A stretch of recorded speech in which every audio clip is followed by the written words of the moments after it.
Hey, good evening to you. How's everybody? What's up with everybody? Hope everybody doing all right. Well, I'm going to show you a video.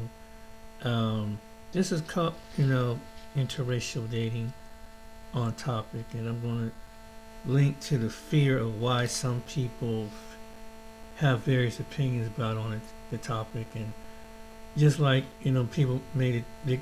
I did a video about black women being some black women being kind of upset about Travis Kelsey and Taylor Swift and how what the response is.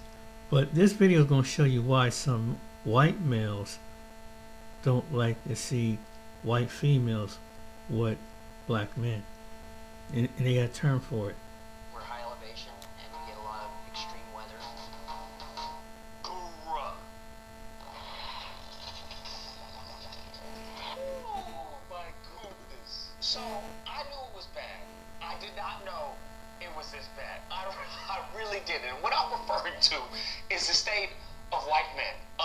Listen, don't consider this video an attack. I really don't want y'all to consider that because I want y'all going out and doing some mass, pew-pewing. I don't want y'all to do that.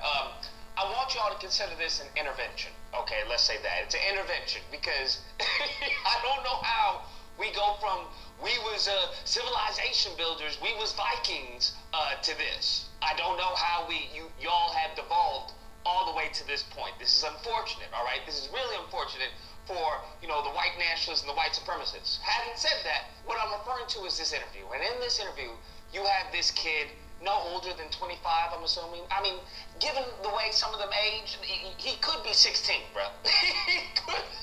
He could be 16, and he just looks like he's 25, damn near 36. I don't know, all right? He's out of line, but he's right. But he's interviewing these two white girls, right? And he's asking a question like, hey, do y'all think that race mixing should be illegal? You think race mixing should be illegal? Right now, new Bet365 customers bet $5 and get $300 in bonus bets. Win or lose, so you can turn that $300 Sorry about this. into something bigger. It's never ordinary. Oh boy. It's in the commercial. It's ridiculous. Oh, God. Right there, that's strike 1 and 2, fam. What are you doing asking, two girls if race mixing should be illegal, bruh? It's a sunny day outside. There are women outside. And this is what you're doing with your time. And you wonder why birth rates are declining, mental health skyrocketing, extreme use of antidepressants, fentanyl overdoses. The list goes on. Beta. This is why, bruh, is that the white youth are spending time doing stuff like this. They spending time talking about race mixing, and watching white nationalist videos online and tweeting about black people instead of, helping your people out. I just don't understand. Nevertheless, he asked the two white girls, hey, do y'all think race mixing should be illegal? And they were like, no, I think you should love whoever you should love. Now, they say something that triggers him. And it seems to be this is a common practice around certain white men. I'm going to be honest with you. Certain, not all, but certain of them. And she says, I love my chocolate. Ooh. No. Illegal? Should it be legal or illegal? Illegal. Oh, no. Why not? I love my chocolate. Yeah. Because this dude, you could see in his face when she said that, he was like, oh. Bro, this dude was internally triggered, okay? Completely just flummoxed. He was baffled. Deer in headlights. Couldn't believe what she said. We'll get into why I think this is so hilarious. But the fact that he hears this and then immediately tries to attack her, calling her a mud shark. Now, for those of you who don't know, mud shark is a derogatory term for women who primarily, who date black guys. That's what it is. It's the bottom feeder, essentially. I love my chocolate. Yeah. Everyone loves who they love. So you're a mud shark. Oh, what? You're a mud shark? Well, no BBC equals anger, I told you. And I find that to be hysterical, right? Their immediate response go-to is, oh, I'm going to try and shame you.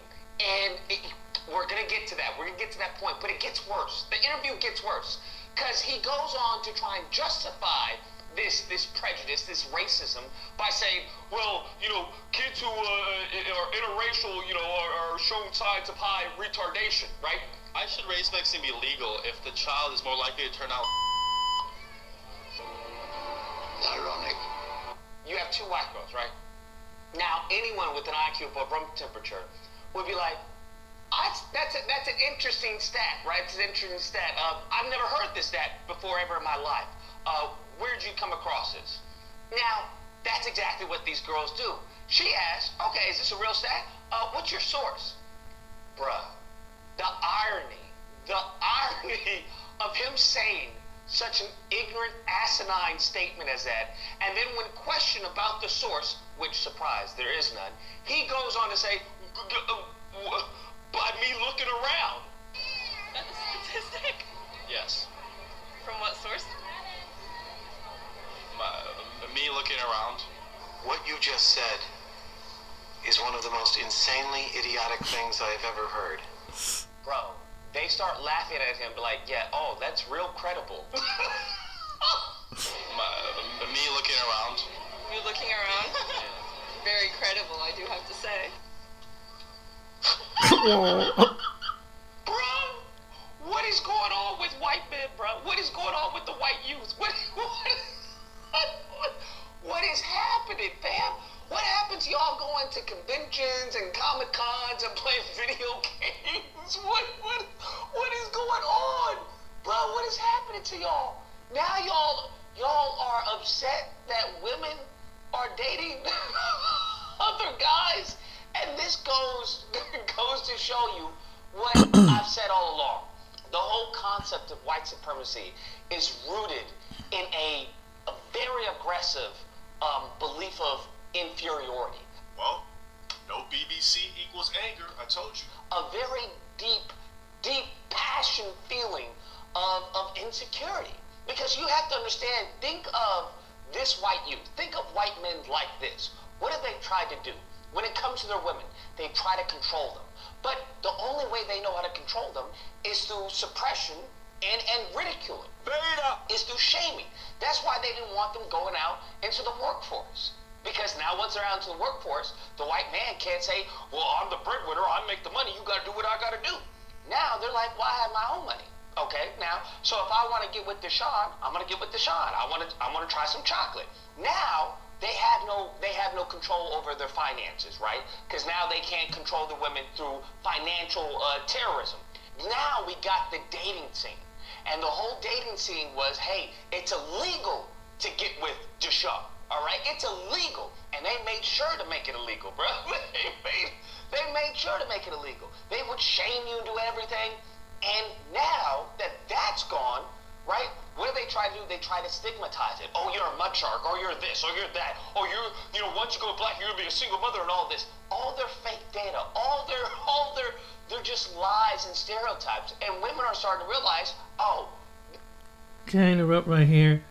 It's amazing how, when it comes to, and I hate to make it a race thing, but why is it that white people, when they say something, they make up a term? That's why I say when it comes to certain terminologies, when they use, they so boldly to say that this is how. Now, what he just said, every white dude gonna start probably saying something every time when they see a black guy with a white girl. Now they know he just dropped the code to them. But I just thought I'd share with you. But that's how. When people talk about prejudice and racism and stuff, that's how it spread. Because it'd be some individual like that, and this is where it come from. But I just thought These are lies. Oh, this isn't really going on. Instead of worrying about little Timmy, who's going to grow into, possibly become a drag queen, be trans, mess with a cow, fangle, the dog, they don't have to worry about that. They can now get with peak masculinity. Damn, that's what. oh shit. Sorry about that.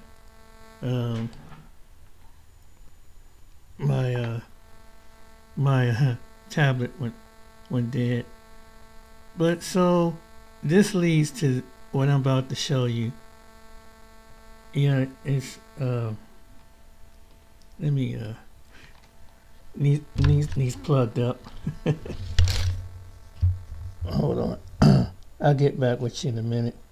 Yeah, it's just that how some people the insecurity, jealousy, to see two consenting adults agreeing to be of an opposite race together. That's all what that is. And so that's how they spread this stuff. But now people like that young man want something. What I'm about to show you is going to shock you. You probably saw this before on a previous video where they trying to make a law for that not to happen no more. You know, for black men and black women, which I've made on the video that this stuff is going back to the 19th century. Even in the midst of racial tensions and everything, there were racial people. Not everybody agreed with that mess, and so. But this is really it's gonna shock your mind what I'm about to show you. And this is what this guy was saying. Shout out to him. But let me see if this the video. It's really ridiculous, you know. It's really, you know. You see a few people that decide to have a mate from a different nationality, and they make a big deal out of it, you know. I mean, it's like, wow. But people gonna do who gonna date, and people gonna marry who they gonna marry. And sometimes I show the negative aspect of it because there's some people always gotta say something crazy. And you know, it's just, you can't get everybody to think the same. Whether you're white, you're black, you're Asian, you're Latino, or whatever, South Asian or Arab. You can't get everybody to think like you. You know, I don't know why some people think that they can't adjust their reality to this world. Everybody's not going to think and see life the same. You know, you just, you know, be with the people. It's like when I hear black people like Umar Johnson say something like that. I say, why don't you worry about the black people who stand by their race and choose not to date race? Why are you focusing on people who choose to date outside their race? Like, what, you trying to shame them or something, or trying to? I mean, it's not working. Anything, it makes it sound really irrelevant. People gonna do what they're gonna do. That's just the way people gonna go with it. And I think when people like him, when he says something deep down, I think that's what he wants is a white female. Because anybody that keeps saying snow bunnies forever, never, and black queens forever, you know, that's something that he keeps saying. But deep down, I think he really wants a white woman. In fact, there was a woman that was in a director saying that he wanted to do a movie scene with the white woman. And they caught that on, you know, it was on one of the content creators. It's like, okay, you saying black, you know, white snow bunnies never would refer to white women, but yet you want to sleep with the white woman. It's like why you keep perpetuating that stuff out? You know, it's crazy. And somebody want to perpetuate something stupid like that, and it's like, man. And some people have no shame in making themselves like an ass, you know, when it comes to something like that. Like, some people are just ridiculous. Like, leave people alone. You know, people gonna do what people gonna do. You know, how they gonna live their life, or who they want to spend their life with, and it's just ridiculous. I'm sorry. Try not to take too long with this video. But yeah, it's just some people got some issues. And it's something deep down inside. I think they get jealous because they can't have something. Some people just don't want to see people happy. You know, you got time to worry about another grown person who they marry and date. it's something that ain't right with your life. Because if someone got something going on, they're not thinking about other people's life. They got their spouse, they got their family, they got their career, they got their job, they got their stuff. They got things going on. Why would you worry about another race of people? I mean, or it's the same race of people. And then again, not everybody's going to agree with everything just because of the color of their skin. Let me see. Anyway, let me stop. The internet says you need to hustle for years. I will help you build a 300. Hold on. I have to bring this over here. About starting an online business is probably wrong. They said you need to be an expert. You don't. They said you need to grow a following first. Not anymore. They said it takes months to make. It's the only country where women openly flirt with men. Yes, really. If she likes you, she'll say it. Wants your number? She'll ask. I'm American. I don't know what you're talking about. What did you just say? Do you want me back? Very multicultural out there. Hey, man. Hi. I'm in love with Sweden. Conversation about the LBHs, passport bros, basic level men can leave America, travel to these other countries, and just pull absolute tens, like the hottest girls, out of control, and it's getting to a point where it needs.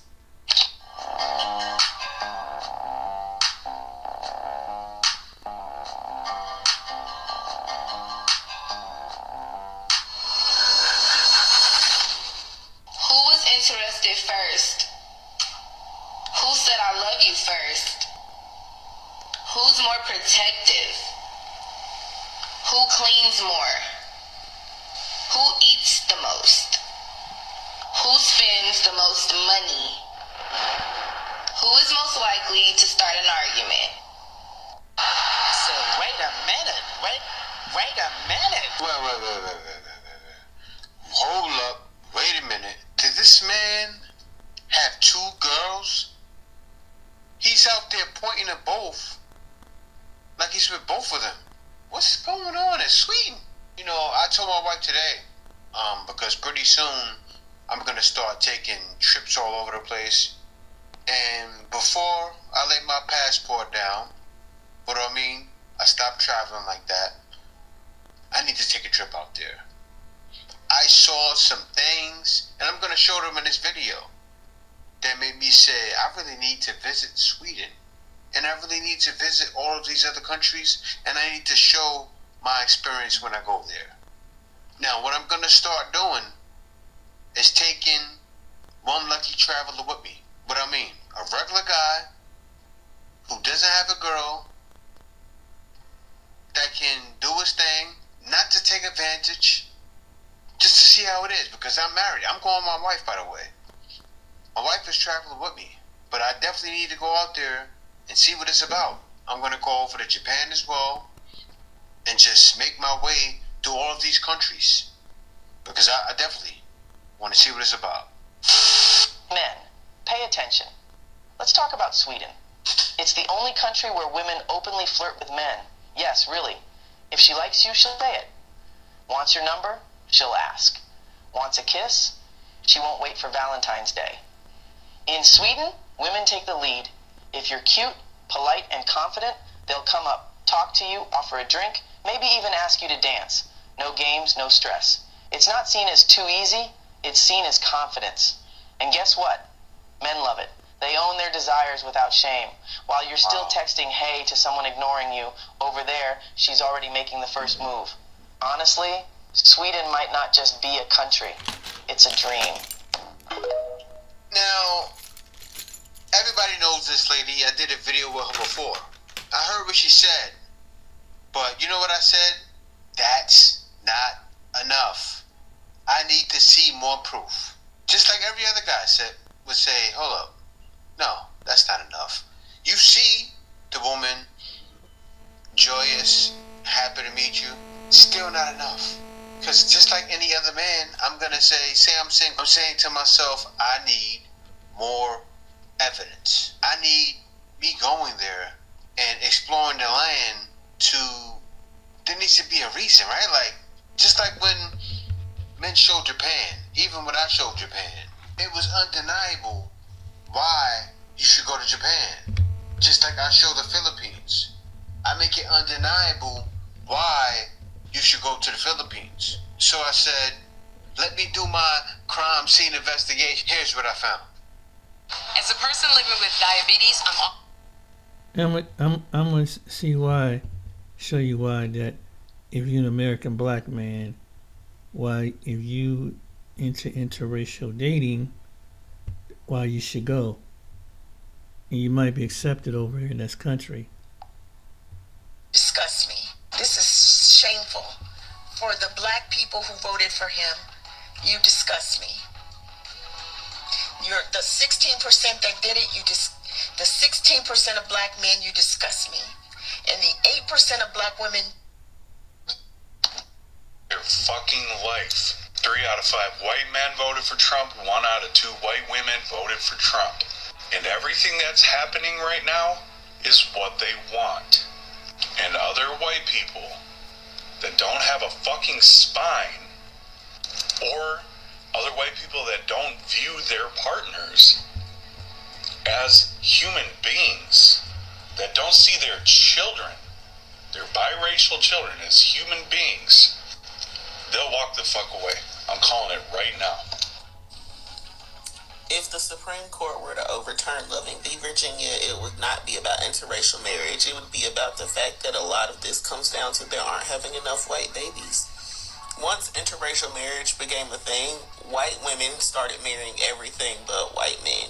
Interracial marriage is still not more dominant than same-race marriage, but it's pretty popular.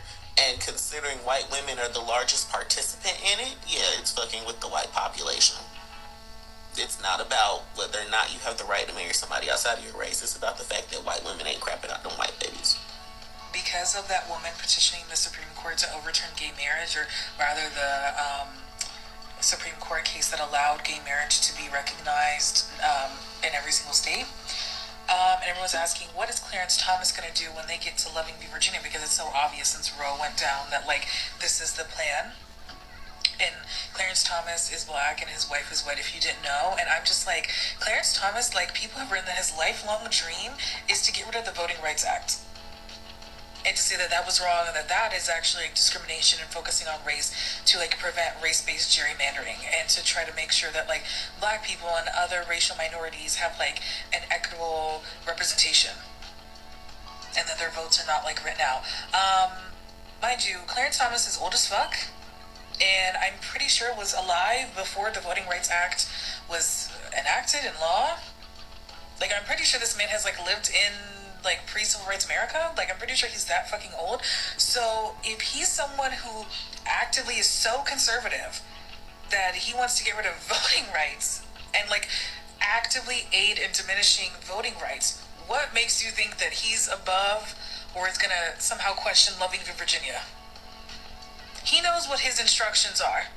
He knows the moves in the tap dance sequence. That man is a Cancer astrologically and in real life.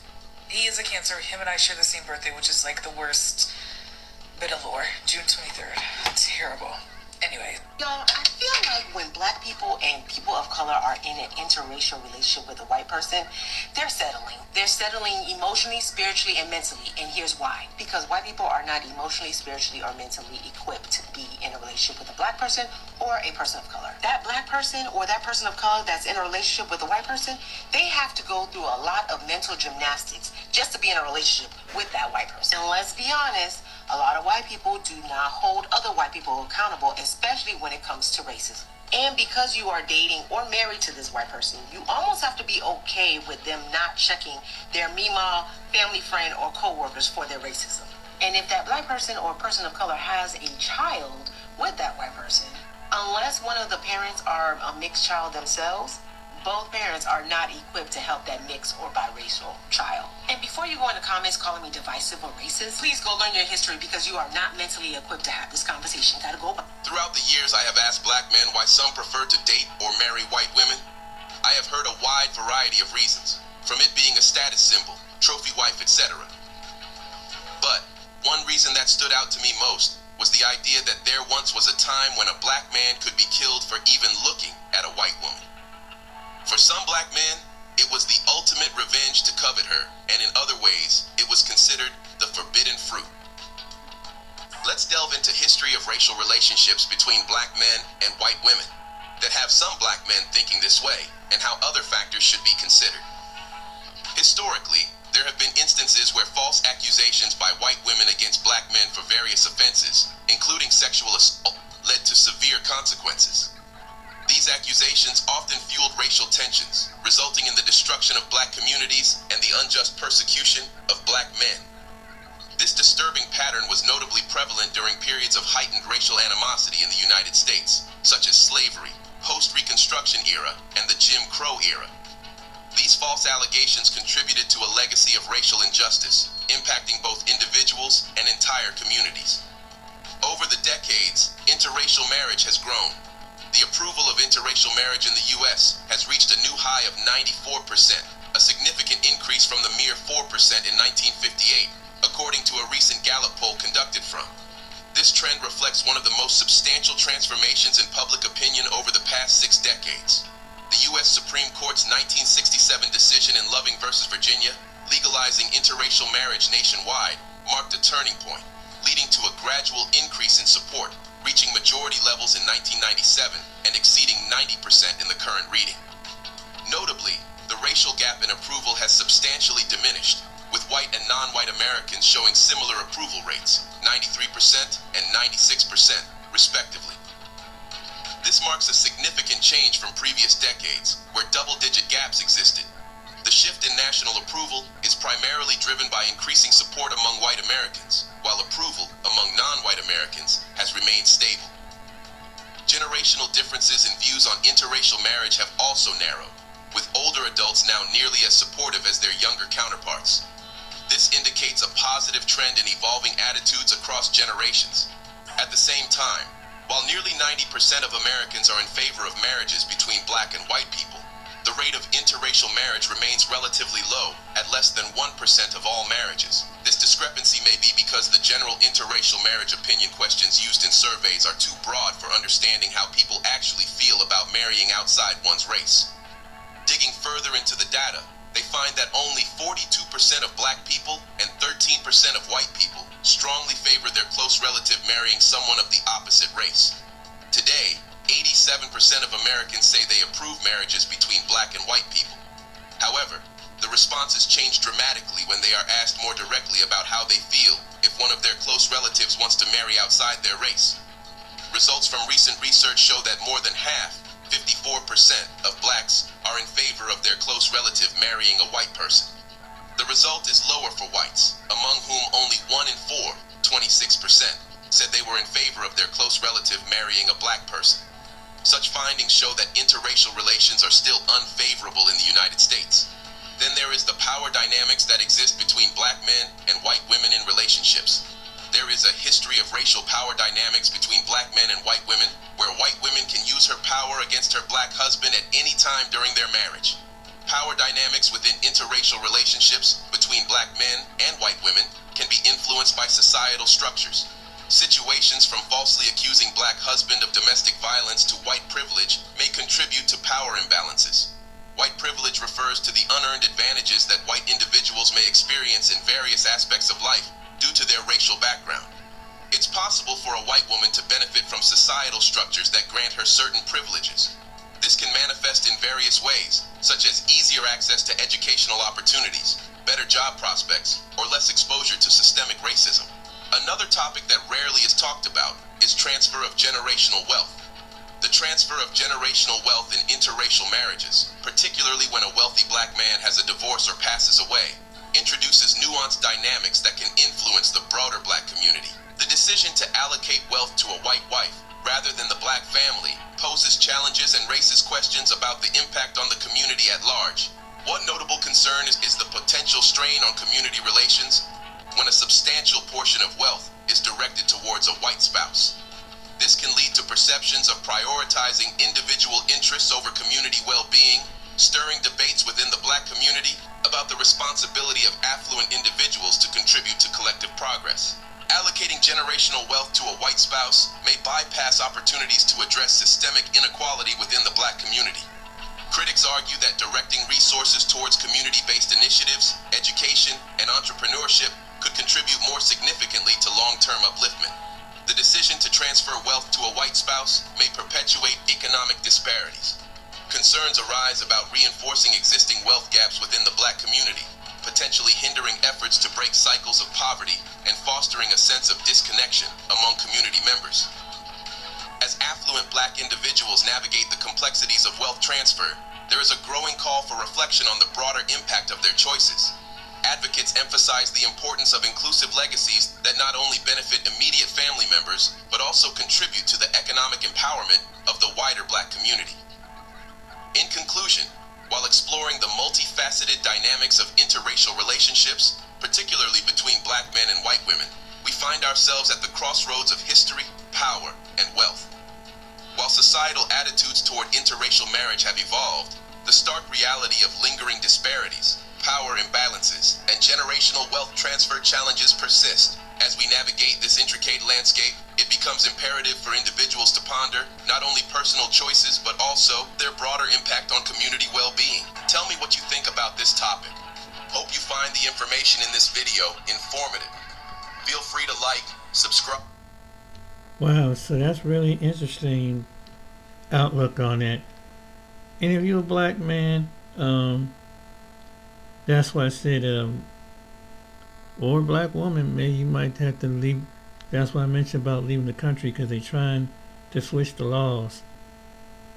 And if you want to still maintain your relationship, you might have to, because they are determined to pass that law.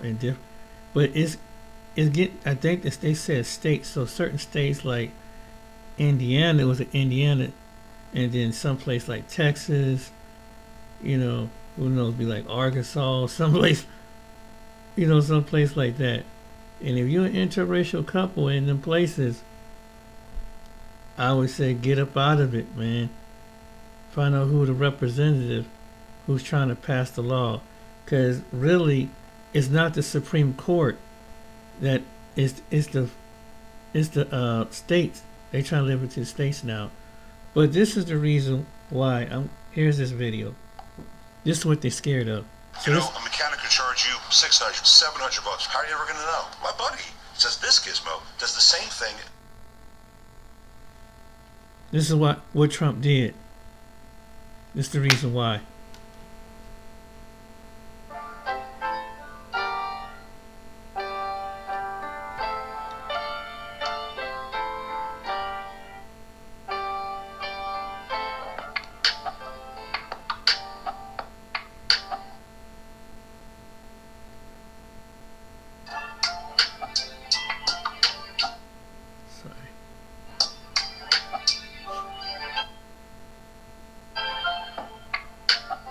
Try not to make this video too long.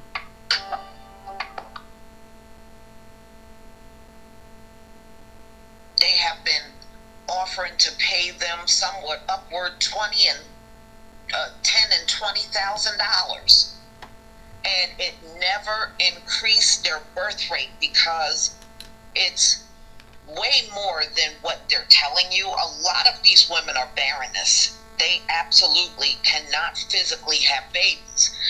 And many of them in Europe are like that. Some chose a career over having children, so they don't have children. Many of them, you'd be shocked at how many white women you run into that never been married and never had children. There's a lot of them out there, and they don't want children.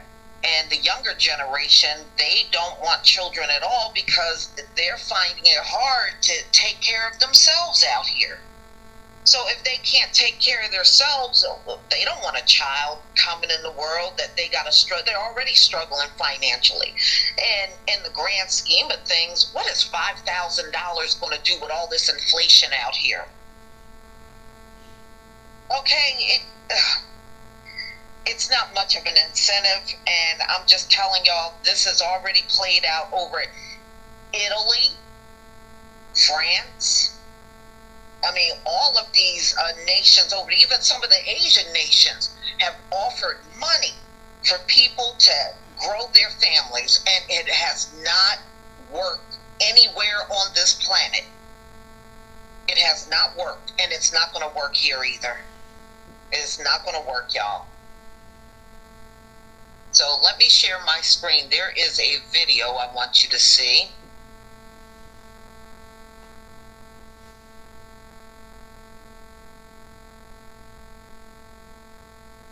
Okay, please give me a 1 if you can see my screen.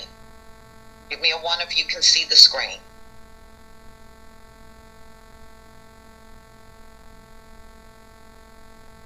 Thank you.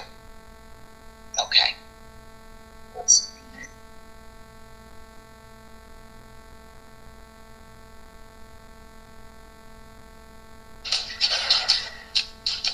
We've talked a lot about Project 2025 on this show. It lays out a conservative blueprint for the second Trump administration, and some of it is now reality, like getting rid of large numbers of civil servants and dismantling federal agencies. But Project 2025's main priority, restoring traditional families. And the New York Times reports the White House is now assessing ways to convince American women to have more children, including a $5,000 baby bonus and federally funded menstrual cycle classes. David Graham joins me now. He is a writer for The Atlantic and author of The Project, How Project 2025 is Reshaping America. It is just out today.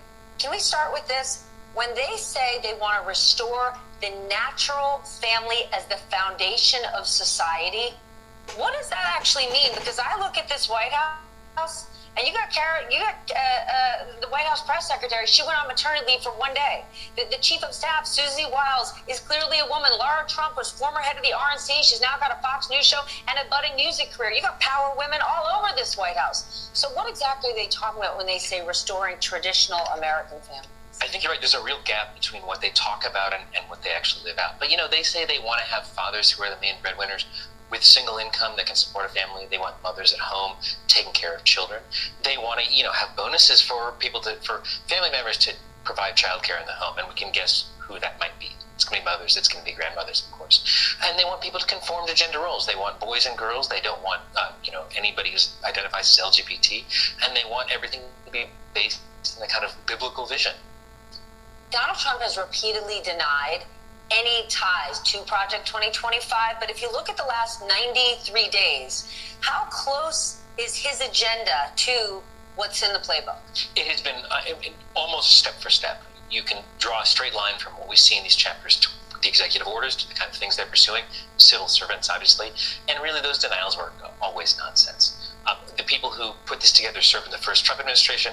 They served in this administration. They worked on his platform committee for the 2024 campaign. It was hogwash.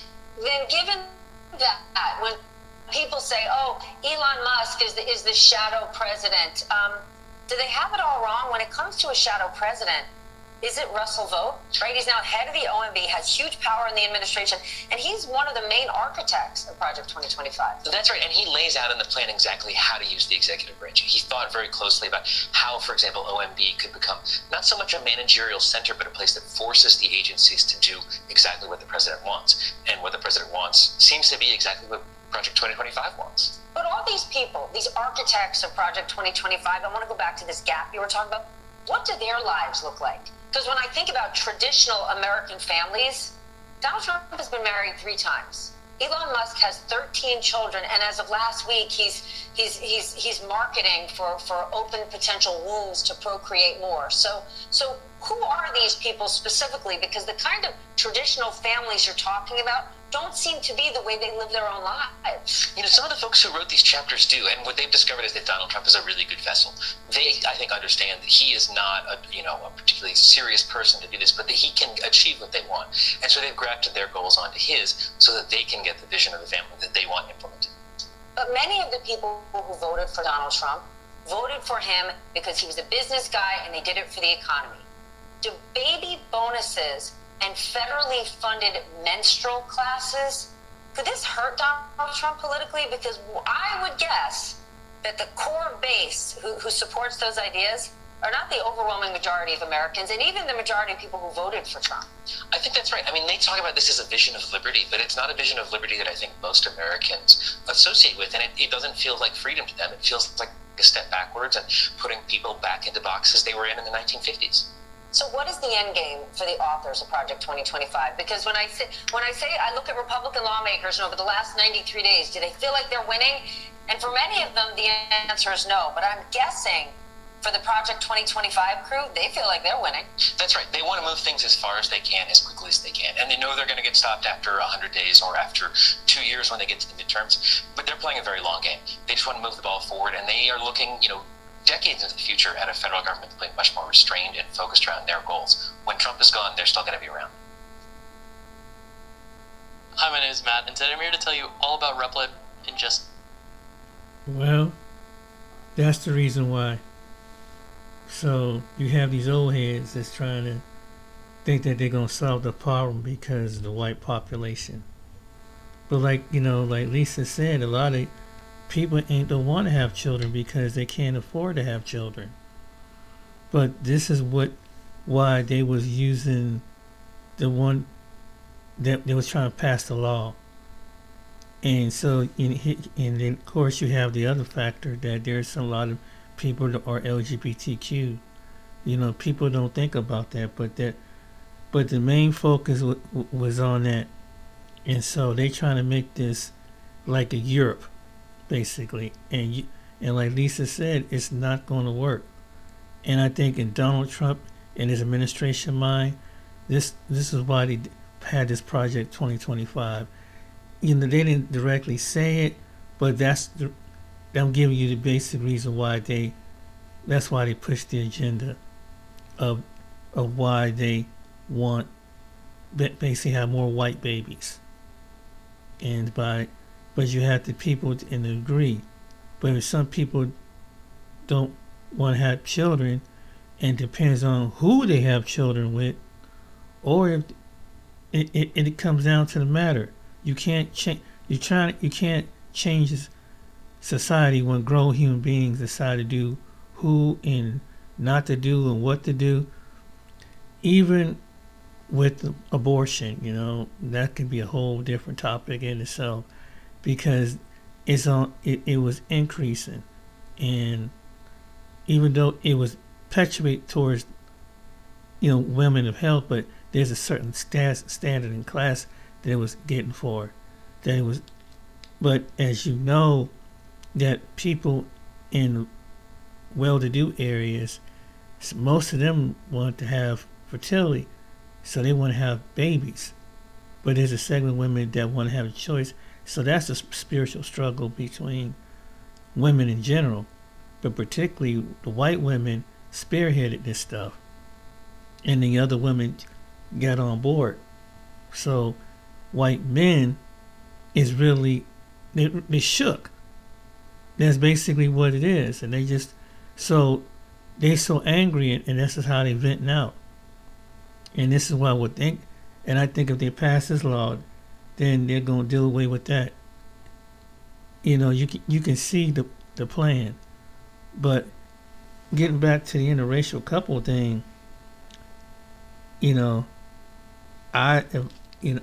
is my suggestion. If you love your spouse who is white, you might have to leave the country, because it's going to get worse. And hopefully they're able to handle what's coming down the pipe. And your love can sustain it. But there's some people, and you see young men like what I, on their first video was saying, there are some people that feel like that. And there are some white people that think like that. Some black people don't like to see interracial couples either. But, to be fair, and there's other people, and it's not necessarily black and white, but there's other people. Some would say that you've heard stories after stories. I don't care if they're South Asian, they're Asian, Hispanic. When it comes to, if it comes to white, it's okay. When it comes to black, is another detour. And you've heard stories about how some people have disowned their family don't talk to them no more because they talk to the black woman or black man. Ain't that something? But it all because of his skin color. But people, and they claim that they're not prejudiced. The same ones go back, I'm not prejudiced or whatever. But it's like the guy said in the video, they don't want it in their family. You know, when you look back at I tell you, the most famous couple over in England, that were over in England, and that's, King Charles and his son, William, Harry and William, the one, the ones married to Marilyn Markle. They didn't even want that marriage to take place, even though she's part white and part black, and her kids most likely are going to be very fair complected. They will worry about what complexion what their kids is. And if people try to make excuse, well, it's because of Marilyn, Markle this. No, it basically, they try to water it down. It has nothing to do with them being who she, being part black. Yes, it is. Yes, it is. Because they carry a certain bloodline. And they didn't want their son, and they pretty much he loved his wife. He's not going to let her go. So that's why he moved to the United States at one point to live in England. They do find it, they act like they don't. Then they try to make like they're not the bad guy, but one thing I learned about some people like that, and I've been around some white people. I've heard very few black people this, but white people, when they don't like the relationship, they really feel like their kids disappointed in them, and it's really, dude, they go out to like, I can't believe you did this, because they worry about status, they worry about the socials, and all kind of stuff going on. It really is. But people should love who they love. But you do have, but that's one of the reasons, part of why is it kept. That's one of the things they want to slip in the bill. They probably, I wouldn't doubt they want to do it. If you are LGBTQ and you married, they want to suspend that. So they want to redeem what, when it came to interracial and gay marriage, they want to rescind that. That's what Trump's administration gonna try to do in the next couple of years. Mark my word. But anyway, I hope this video has been really enlightening. But yeah, excuse me, but if you choose to stay here, you're gonna see it. But I'll be thinking about it. About if I was an interracial couple. I'm just saying, because America just don't want to let that stuff go. And it depends on, and it might be okay unless it depends on what state you live in too. But they're gonna try to push it in all 50 states. But some states ain't gonna do it. So you might, whatever states that don't push that, you might want to go to that state. But you need some place like that governor or that representative of Indiana, certain places in this, could be on the west coast, it could be down south. If you're an interracial couple, I'm telling you, they Arkansas, stay out of them towns, stay out of them states. Alright then, take care, be blessed. See you on the next video.